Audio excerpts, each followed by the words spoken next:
জঙ্গি নিয়োগ, আর এই জঙ্গি নিয়োগে রীতিমতো নেটওয়ার্ক। হ্যাঁ, জঙ্গি যোগে এবার গ্রাম্য জলসায় নজর। কেন? কারণ গ্রাম্য আসরে জিহাদি বার্তা বাংলাদেশি জঙ্গি সাব শেখের। শুধু তাই নয়, অনলাইনেও সদস্য জোগাড় সাবের সাগরেদের। চাঞ্চল্যকর তথ্য গোয়েন্দাদের হাতে।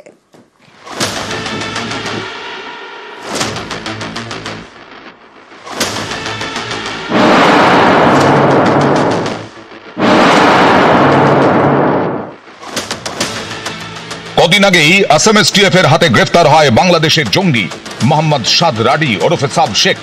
মুর্শিদাবাদের হরিহরপাড়া থেকে গ্রেফতার হয় আনসারুল্লাহ বাংলা টিমের দুই জঙ্গি আব্বাস আলী এবং মিনারুল শেখ। সময় যত এগোচ্ছে সামনে আসছে চাঞ্চল্যকর সব তথ্য। তদন্তকারীরা জানতে পেরেছেন, জঙ্গি নিয়োগে গ্রাম্য জলসায় সক্রিয় এবিটি। এই সব জলসায় জিহাদি সংগঠন তৈরির বার্তা দিত সাব শেখ। জলসায় জঙ্গি যুগের প্রমাণ গোয়েন্দাদের হাতে। এমন নানা জলসার ভিডিও ফুটেজ খতিয়ে দেখছেন তদন্তকারীরা। গোয়েন্দাদের সন্দেহ, শুধু মুর্শিদাবাদ নয়, অন্য জেলার গ্রাম্য জলসাতেও জঙ্গি বার্তা দিত সাব শেখরা। এই সাব শেখকে কয়েকদিন আগেই কেরল থেকে গ্রেফতার করে এসএমএসটিএফ। তারপরেই প্রকাশ্যে আসে বাংলাদেশি জঙ্গির ভারতীয় ভোটার কার্ডের বিস্ফোরক তথ্য। জানা যায়, সাবের নামে রয়েছে দুটি ভোটার কার্ড, একটি মুর্শিদাবাদের হরিহরপাড়ার ঠিকানায় আর একটি নওদার ঠিকানায়। কিন্তু এসব হলো কিভাবে?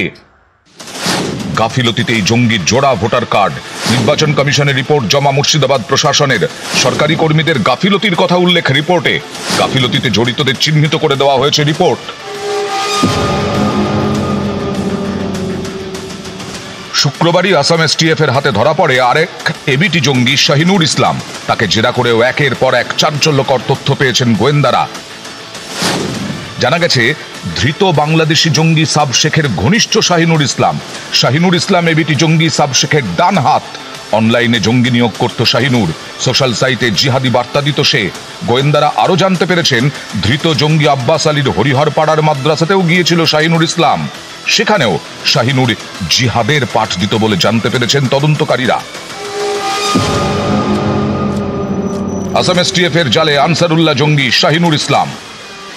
শাহিনুরের কাছে দুটি বই উদ্ধার করে আসাম পুলিশ। তার মধ্যে একটি নাজিবুল্লাহ হাক্কানির লেখা। জামাতুল মুজাহিদিনের জঙ্গি নেতা নাজিবুল্লাহ হাক্কানি। নাজিবুল্লাহ হাক্কানির বই পড়ানো হয় জঙ্গি প্রশিক্ষণে। 2020 সালে কলকাতা পুলিশের জালে ধরা পড়ে নাজিবুল্লাহ। নিউজ 18 বাংলা।